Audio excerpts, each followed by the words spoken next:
So a few months ago, I walked into my daughter's room, and she was on the phone with a friend, and the phone call went a little something like this. Hey, can I sleep over tonight? Please. My mom has another protest tomorrow, and it's raining. Wow. So you drag your kids along with you on your ideological crusades, even in the rain? Sounds like quality family bonding to me. My day job is as a science teacher, but in my off time, I plan protests, and I drag my kids along. I dragged them here today. You do drag them. You make them take part in what interests you, but that does not interest them. Got it. Also, you are a science teacher. Thus, I really have to wonder how much of your personal politics bleeds into your lesson plans. Because I think it's important for them to really see civics in action. Now, do you know what one of the largest obstacles I face in my organizing work is? I don't know. Maybe trying to prove to people that persistent protesting with your miserable children in tow is an effective route towards making change? White liberals.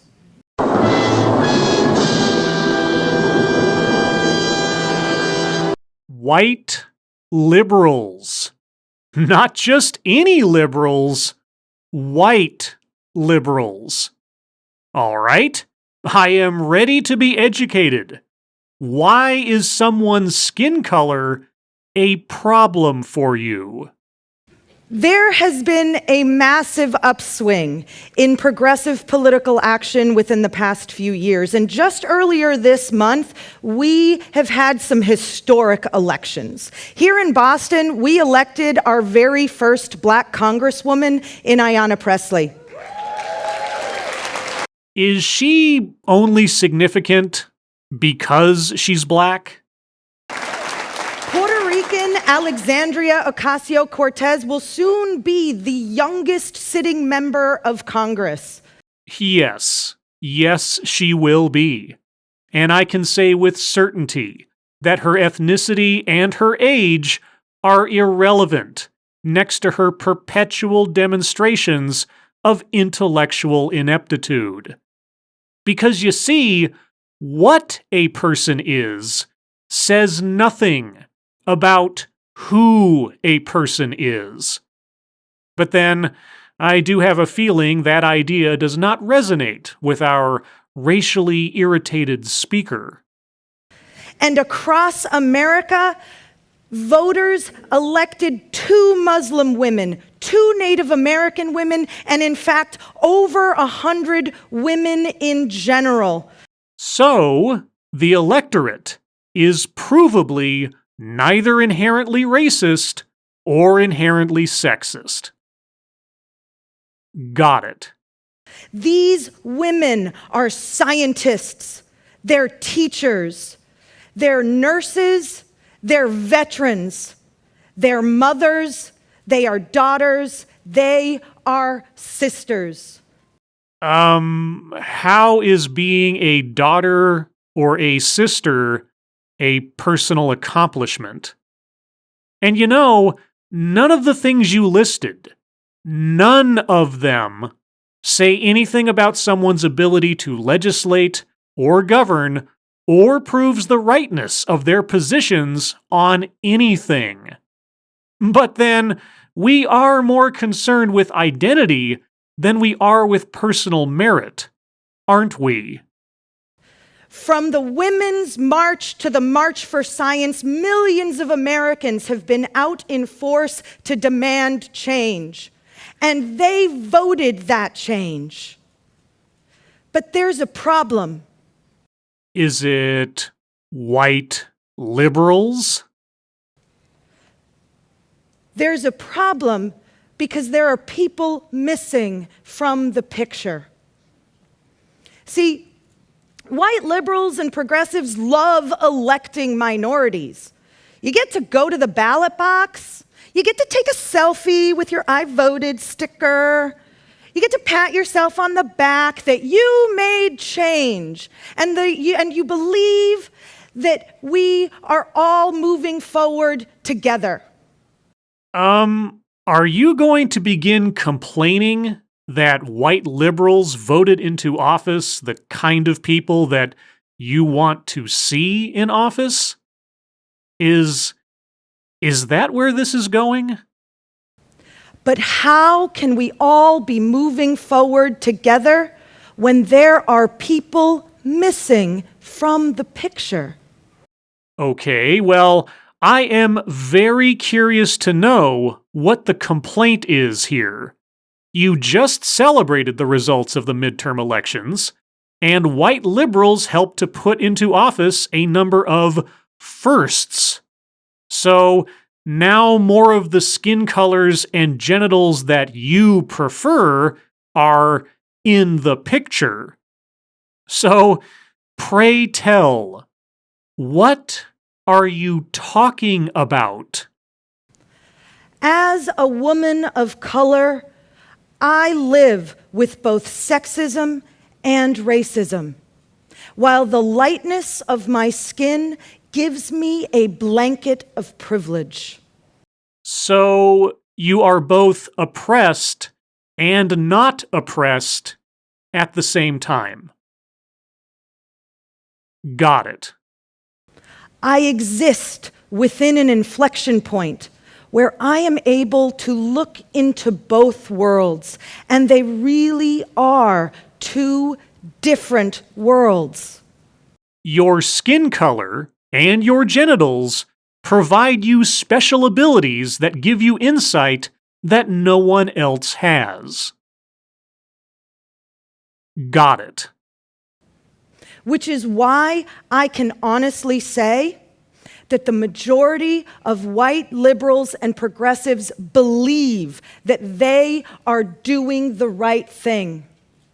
They believe that they are speaking for the masses. But there is just one problem with that. People of color aren't voiceless. Really? Because, that's not what I have been told over and over and over and over again by social justice activists of all colors. I am consistently preached to that people with privilege, most especially white people with white privilege, must use their privilege to elevate marginalized voices and to speak up for those who cannot. Speech after speech, presentation after presentation has been telling me that this is so. But now, I'm being told that I have it all wrong, or that they are all wrong. Well, all right. Please do tell me the truth of the matter, because I do want to be the best ally that I can be. And by taking our voice away, the works of people of color is co-opted at best and erased at worst. During the recent hearings for the confirmation of Justice Kavanaugh, actress Molly Ringwald tweeted that women should take a knee in protest. And a poem by Jasmine Carr was widely circulated with the word scream crossed out and the word vote in its place. Okay, and both of those things were incorrect actions because... Taking a knee has been a visible and peaceful protest started by Colin Kaepernick to fight the brutality that communities of color endure by police officers on a daily basis. Jasmine Carr is a Sikh poet who ironically wrote the poem in question to rail against the erasure of Sikh voices by the media. Well, I'm pretty sure I know where this is going. Something along the lines of appropriation, maybe? By co-opting these works, the white community has effectively told these communities of color that their concerns just aren't as important. Really? That is the message the white community has sent via one tweet from Molly Ringwald and some unknown person's edit of a poem. But, what did you just tell us about the obstructionist white liberals? They believe that they are speaking for the masses. So, you also believe that individual white liberals speak for the masses then, don't you? Because one tweet from Molly Ringwald and an entire racial demographic has spoken. Got it. And you know, I must have missed it. Where in either that tweet or in that MS Paint edition of that poem was it said that the concerns of other people on other issues are not important? You know, it seems like our speaker can read between the lines of a cookbook.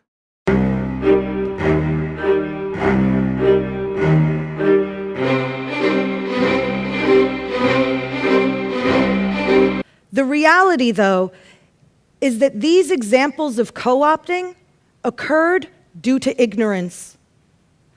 Ignorance of the works being done by communities that the co-opters just don't belong to. Aha! So, is the message here that everyone needs to stay in their racial lane?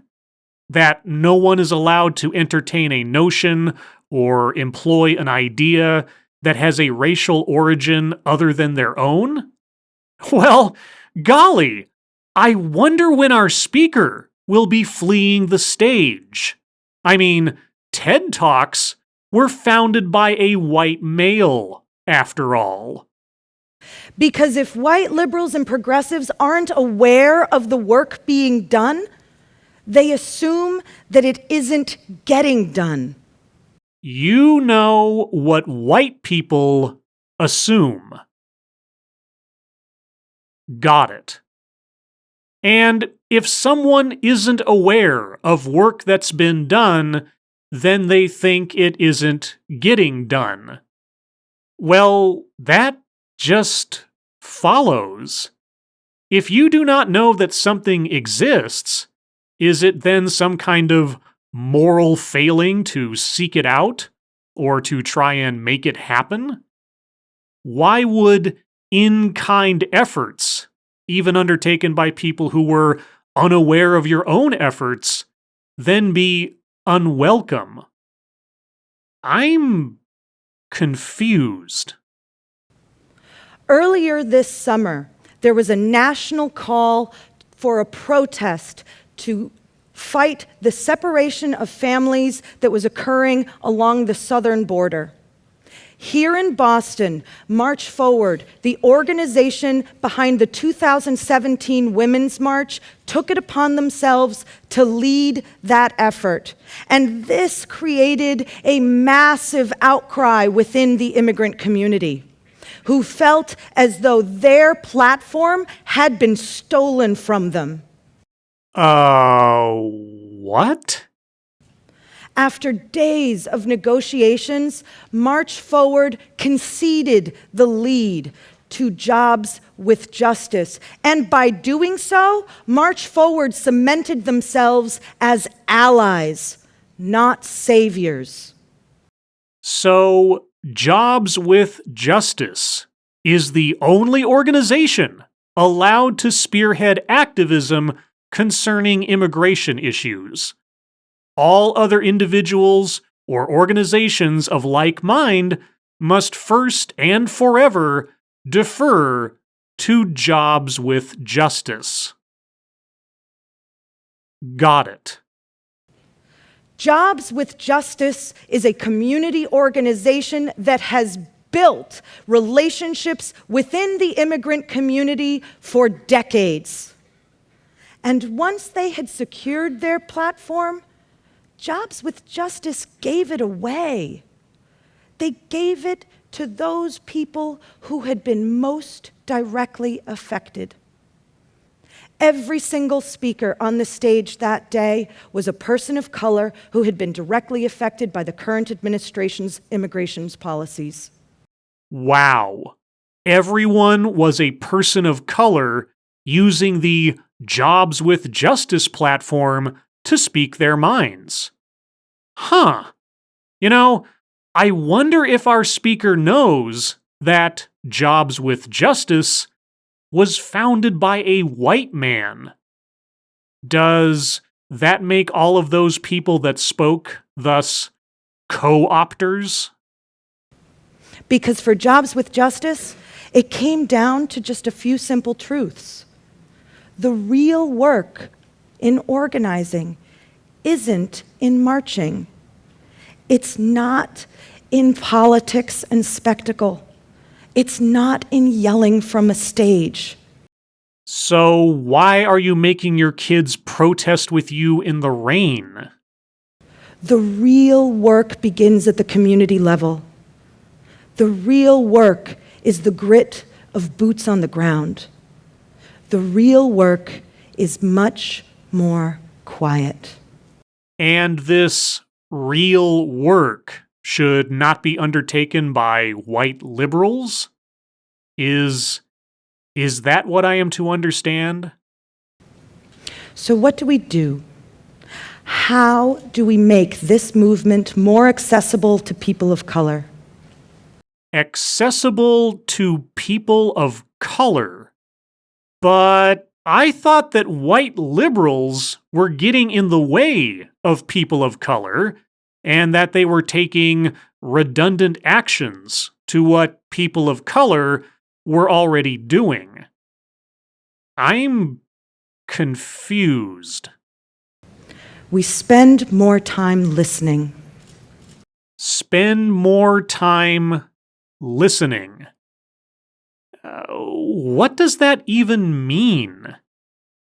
And if that is the case, why are you protesting in the rain again? Okay, I'm a science teacher. We're going to do an experiment. For the next 30 seconds, I want everyone to be completely silent. Like they have been for the majority of this talk, you mean? Now, bear with me. While we're silent, I want you to take note of how you're feeling, open your ears, and really listen. Are you ready? To sit quietly and do nothing? Sure, I think I can swing that.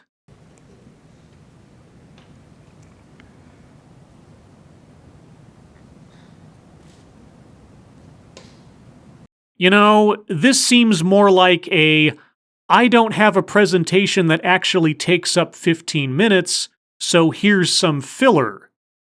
Thus, I'll be moving past this very important and introspective 30 seconds of silence. You're welcome. Could you feel your chest tightening a bit as the silence washed over you? No. It was uncomfortable. Silence is uncomfortable. Or silence is golden. It all depends on your point of view, really. But once it settled and you really started to listen, you started to hear all of the sounds that were in the room before you had ever noticed them. Could you hear them? The hum of the lights, Or maybe how your seat creaked when you adjusted? Or the sounds of the papers rustling? Or maybe the sounds of hands rubbing together? Yes. Inconsequential background noise. Is that really the analogy that you want to go with here? All of those sounds were there before, but you couldn't hear them while I was busy talking. But the moment I stopped talking, all of those sounds became more apparent, loud even. And the same thing happens when we start paying attention to who isn't being heard. Okay, but who isn't being heard? Didn't you just assure us? People of color aren't voiceless. So, which is it? Do people of color have voices of their own, or are they unable to speak up? I'm confused. Now, this is an intentional and uncomfortable shift. We live in an individualistic, capitalistic society that was built on the tenets of white supremacy. White supremacy, which is so very active today given the number of non-white people being voted into power by white people. Got it. It is ingrained in us with a need to be first, to be right, to be louder than everyone else. But in order to be first in line and first to be heard, someone must be left behind. And almost always those someones are people of color. The same people of color who are not voiceless and who do not require saviors and who are being stifled by the efforts of white liberals. So let's make the conscious and uncomfortable decision to break free from those societal trappings. When the students of Marjory Stoneman Douglas High School put out a call for youth to organize against gun violence, I was lucky enough to be one of the adults asked to lead and speak at the effort here in Boston. Now we're moving on to gun violence? Specifically an incident where the majority of victims were white and they were all killed by a white person? I can only guess as to where this is going. That effort was led by a diverse group of 16 to 21-year-olds. They came from different backgrounds and different worlds, and they had never met prior to this effort. Were any of those kids white liberals? Because I hear that they can be a problem. One of the largest obstacles I face in my organizing work is white liberals. They were a queer Mexican-American woman, originally from Parkland and now a student at Northeastern University. A 17-year-old white high school senior from Andover, Massachusetts. A 16-year-old Haitian-American girl from High Park. A 16-year-old Puerto Rican boy from Roxbury, and a young Asian-American woman, current Northeastern student, and Marjory Stoneman Douglas alumni. These students broke free of the divisiveness and bigotry of the adults in the room, and they planned the rally that they wanted. Broke free of the divisiveness and bigotry of the adults in the room. I'm sorry, what was it that David Hogg said again regarding politicians who were endorsed by the NRA? If you can't get elected without taking money from child murderers, why are you running? Yeah, those kids are totally free from bigotry. Got it. What got lost in many March for Our Lives rallies was the fact that in cities across America, people of color live with gun violence in their communities on a daily basis. And white people who live in those same areas do not? The students here in Boston knew that, and so they actively engaged those populations. They planned a speaker program that looked like the city they called home. Looked like. So, you mean they were of the appropriate skin colors? Got it. They have marched 50 miles from Worcester to Springfield to call out Smith & Wesson. They pushed the ERPO bill, which takes guns away from those deemed unstable, through the House where it was languishing, through the Senate, and to the governor's desk. And they did it all by including people from all backgrounds and working with more established groups instead of for them.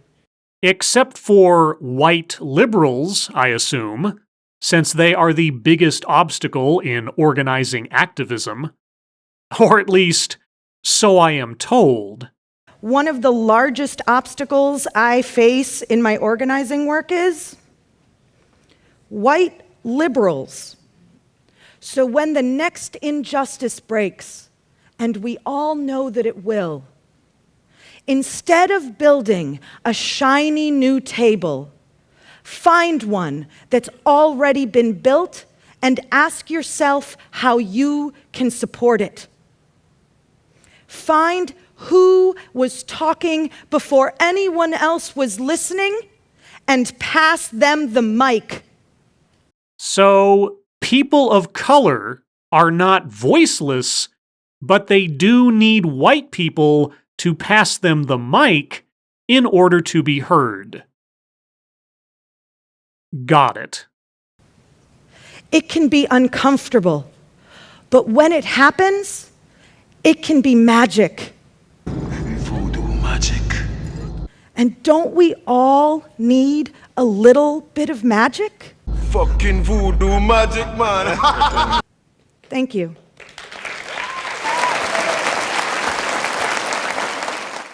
All right, so to sum up, white liberals are a problem. People of color are not voiceless. White people getting involved in social activism without the permission of people of color is bad. People of color are not listened to, and they need white people to elevate their voices. Also, gun violence is bad. So remember, kids, to be an ally and not a savior, don't make anything new and don't employ the ideas of others. Remain silent and in a perpetual state of uncertainty over whether your good intentions and need to act won't actually wind up having you labeled as a white supremacist. And are you considering voting people of color into power just to alleviate your white guilt? How dare you? The correct thing to do is, well, I honestly have no idea. It's probably safer if I just do nothing at all and keep quiet and just let others do all the talking and the work, since anything I might say or do is inherently problematic. Because, as we've been told, One of the largest obstacles I face in my organizing work is white liberals. as always, thank you for watching.